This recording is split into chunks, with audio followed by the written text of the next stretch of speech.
Hello there. I'm Dr. Walter Bennett. It is currently 9:28 p.m. on August 23rd, the day before the 30th anniversary of Valve. So firstly, Valve. They're important to me, right? They're my favorite video game developer, just simply because they made my favorite game series. But, I am a Half-Life fan first and a Valve fan second, so it being the 30th anniversary of Valve isn't necessarily that important to me. As important as like the 20th or I think it was the 25th. Oh yeah, it was the 20th anniversary of Half-Life 2, and then before that the 25th anniversary of Half-Life 1. Those were like the last two big events for like Half-Life, the two big like anniversary celebrations, and I'm sure there'll be many more to come in my lifetime that I'll be excited for. Maybe see what will happen. But Half-Life 2 especially was really fun to see because we had, the whole documentary. They were talking about being more transparent about Episode 3 and everything about that. And just Half-Life 2 was my favorite game ever made. So, obviously I would care far more about its anniversary compared to Half-Life 1. I've been obsessed with Half-Life for quite literally half my life because I'm currently 20. The first time I played a Half-Life game was, I want to say, on my friend's Xbox at his house, and I played a little bit of Episode 2. I was probably like 9 or 10 at the time, something like that. And ever since, that's when I got really into like source stuff in general. I got really into Gmod, like YouTube stuff, and I watched a lot of Venturian Tale, Vanoss, a lot more Venturian Tale though, and like that kind of coincided with like Minecraft stuff. But at first it was like Half-Life, and then that expanded to Gmod, and then later when I got a Steam account, I was finally able to play Gmod after seeing so much content about it, and then play the Half-Life games after seeing so much content about them. Then I got super obsessed with like the lore of Half-Life. I got really into BMRP, especially BMRP. It was a fun time. And then Half-Life 2 RP. And then, after that, it's just been kind of being a general fanatic of the series and, studying its lore, looking at all the really awesome fan like materials that come out. Like Avalon came out a bit ago. That was an amazing machinima, like probably one of the greatest machinimas I've ever seen in my life. Like that, genuinely, like, no, I'm not even like being crazy about that. Like it is just genuinely one of the best Gmod machinima films. To be fair, there's not a lot of Gmod machinima like full on films. But it was just really high quality for what you can do with Gmod. Like there's even like so many things in that I didn't know were possible in Gmod, just watching the behind the scenes. But that's besides the point, right? The point is, I'm a big Half-Life fan, and I am making this video and ranting about Half-Life, or well, just talking about it, because I am a huge fan who is currently going insane because I think that it could be announced tomorrow. Like it's all I've been thinking about today. Like it genuinely could be. Like it boggles the mind that any day it could happen, but it also boggles the mind that every day that passes it doesn't happen. So there's nothing guaranteeing that it will happen tomorrow. I'm just being incredibly hopeful. I'm only making this video and talking about Half-Life because it's just that important to me. And if I like truly think that there is a chance that it's gonna come out like the next day, then I'm gonna make a video about it and start to rant and rave about it because that's just what is important to me. Like I'm not making this video on a whim. This is something I've wanted to do for a while. It's only being done now because I genuinely think there's a chance now. I believe that it could happen tomorrow. And it very easily couldn't, and I might just be embarrassing myself by making this video and me talking about Half-Life.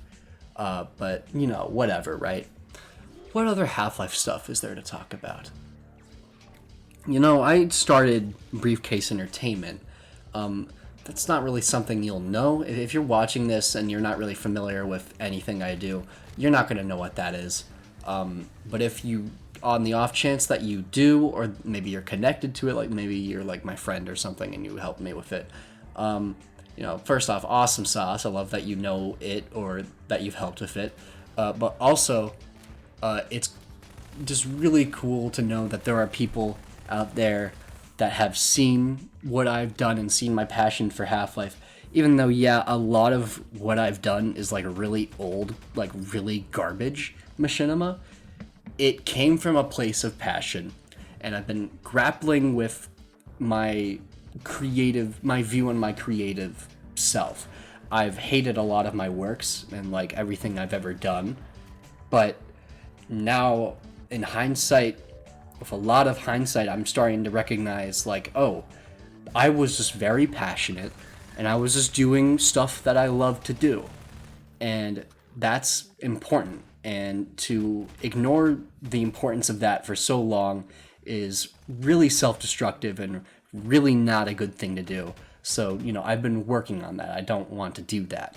Because at the end of the day, the reason I am making the Half-Life stuff on that channel is because I fucking love Half-Life. That's like the only other like there's other reasons, like I want to tell a story and stuff like that, but one of the main reasons is like that's my love letter.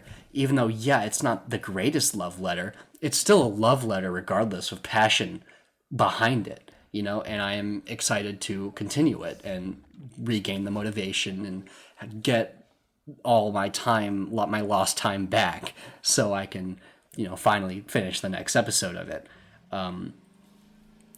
It's been such a fun time discussing Half-Life with like-minded people who also really enjoy it.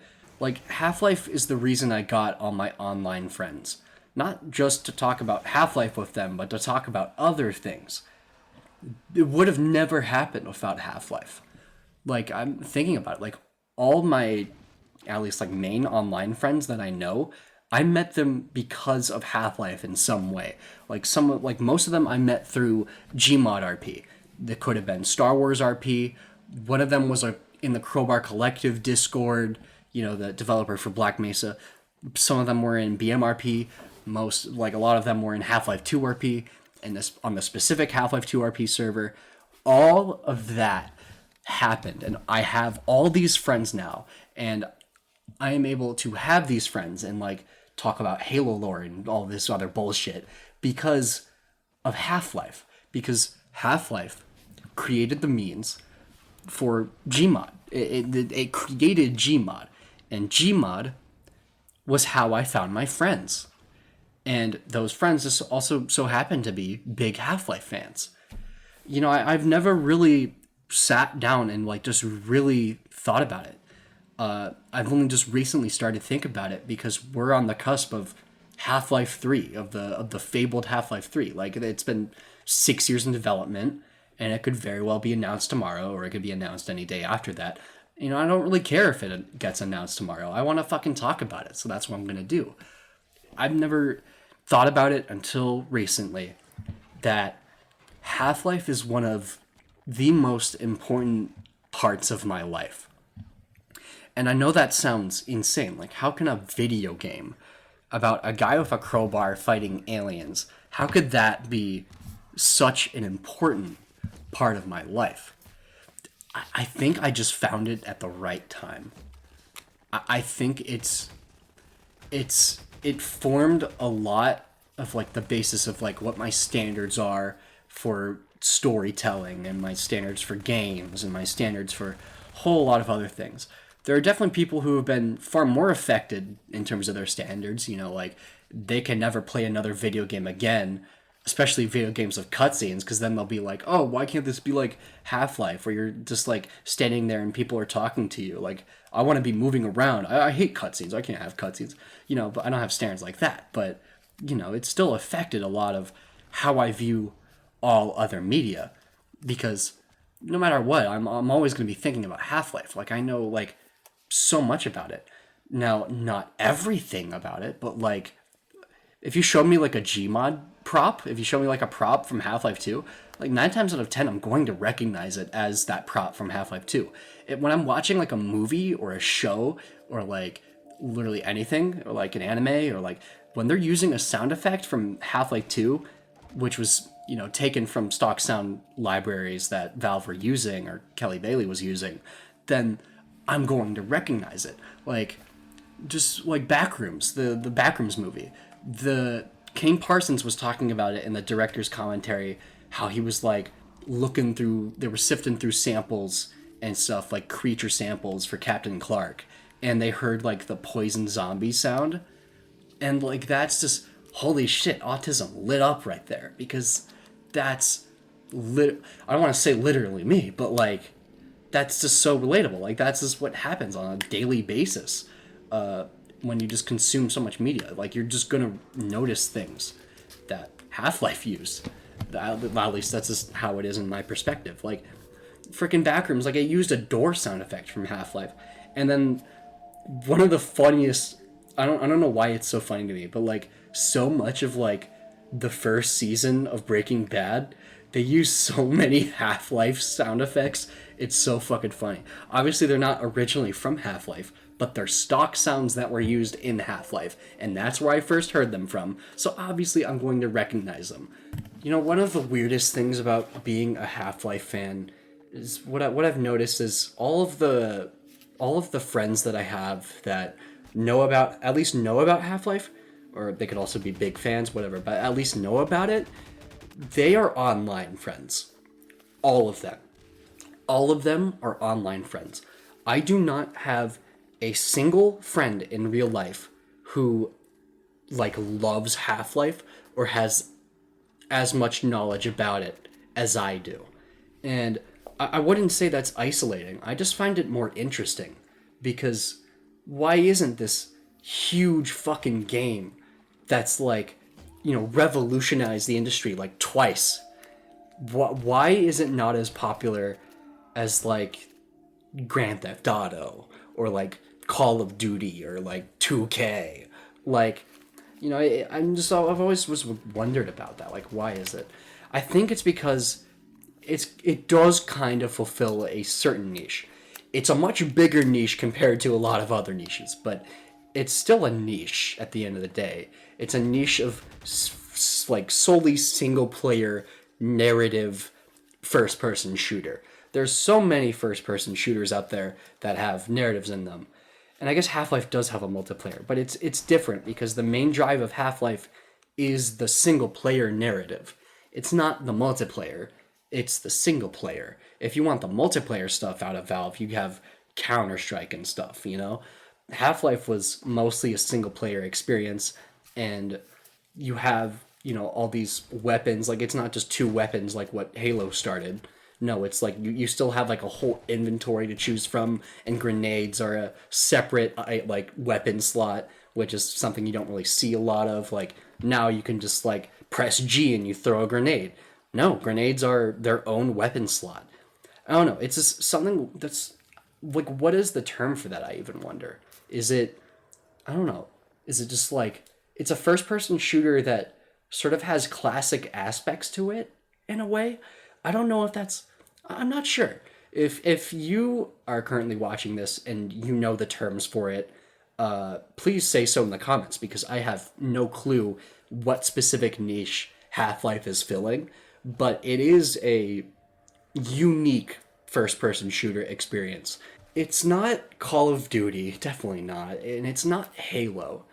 The only like big similarity with like Halo that I can see is Halo sometimes did have visual storytelling, and I guess Half-Life did start to have vehicles in Half-Life 2, and then I guess the enemy AI was like a really big part of Halo, like at least the classic games. Like that's a big focus, was to have very dynamic AI. So I guess that's also something that, at least especially Half-Life 1, that's what it was doing. Okay, enough of the ramblings. Let's get on a specific topic. Half-Life 3. That's what we're talking about. That's the reason for this video. I don't even know if it's Half-Life 3. It's called HLX, and it's been 6 years in development, and it could be announced fucking any day. Who knows? Maybe Valve's restarted development on it, and we're gonna have to wait another 6 years. I don't know. We'll see. But HLX, 6 years of development roughly, and it could be announced any day. And the 30th anniversary is tomorrow. Why do I think they would announce it tomorrow? Well, it's the 30th anniversary. Like, come on, guys. Like, that's a huge milestone for Valve. That is huge. 30 years they've existed as a company. And what better way to, what better way to celebrate that than to do a bunch of shit?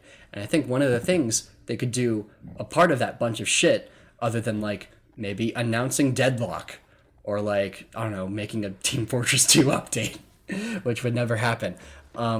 They could announce HLX.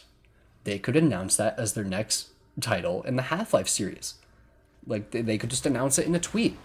Like, Half-Life was their first project. Like, it was Prospero, and then it became Half-Life. Correct me if I'm wrong. Maybe they had projects before that. But as far as I know, Half-Life, Prospero, and then it became Half-Life, that was their first project. That was their first thing that they did, right? Like, as soon as they were made, they just got to work on that for, like, however many years it was developed for, like 5 or 4 years or something. I don't know.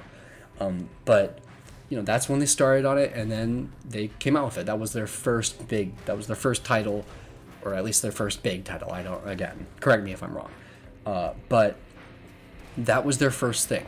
Half-Life is incredibly important to Valve, but also something that we don't really talk about is that Valve has a bias for Half-Life. I don't think anyone's really noticed that. People, Half-Life fans like to act like, oh, like we're so mistreated, like they only come out with a game like every 20 years. Bro, Valve fucking loves Half-Life. They are so biased for it.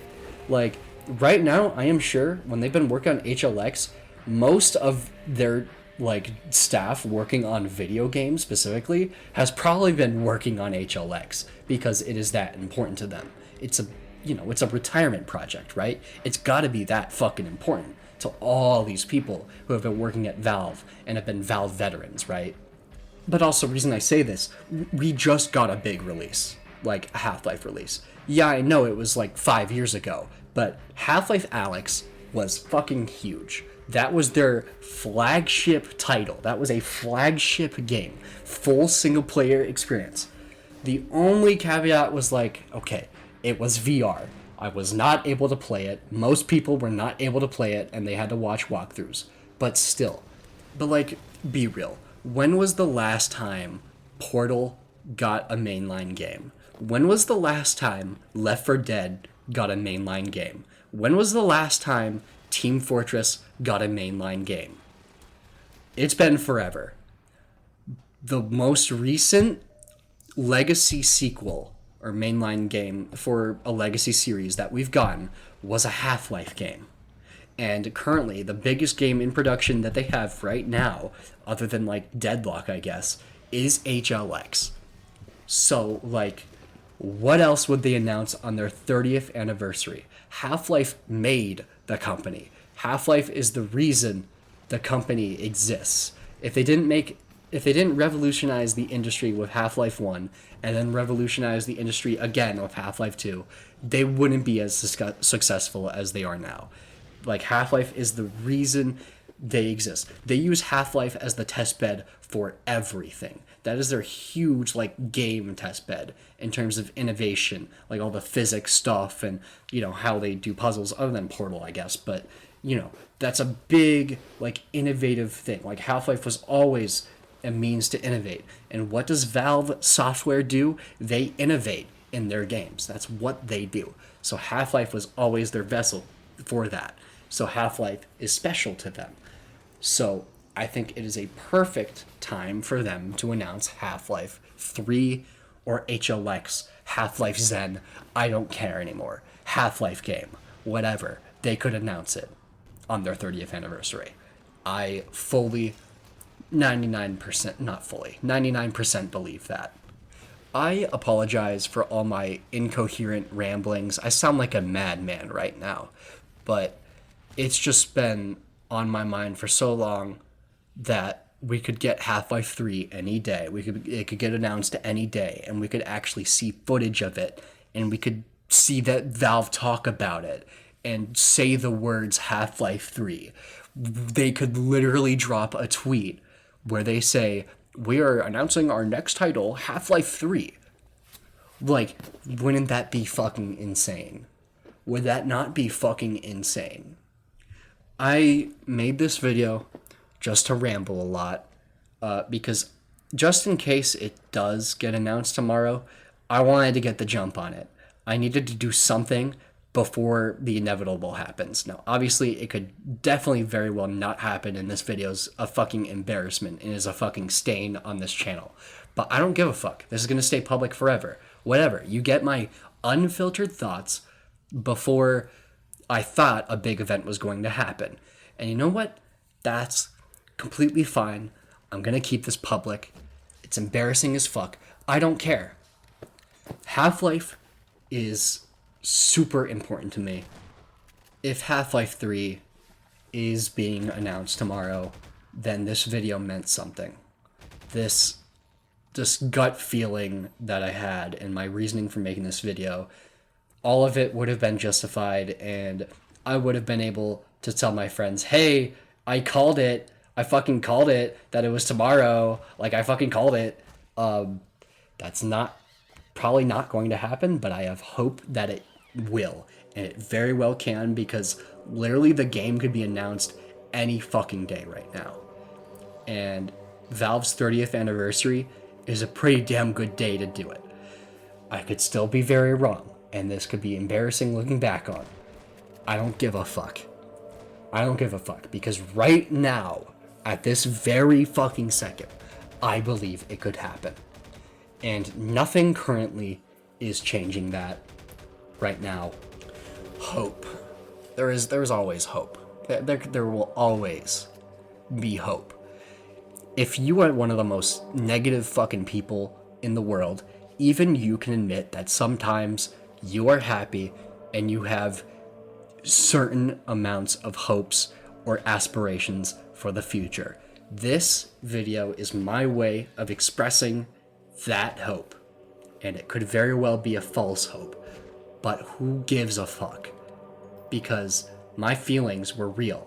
It doesn't matter if it wasn't justified. My feelings were real, and that's the important part. The important part was I got my piece out there, that I got this video out there, and I got to talk about Half-Life for 20 minutes. Thank you for listening to my ramblings. Just in case it comes out tomorrow, I fucking told you so. But if nothing is announced tomorrow, I will look back on this with probably some regret, but I will also look back on it very fondly. Thanks for watching this fucking video, and have a great day and a great night. Half-Life 3 tomorrow.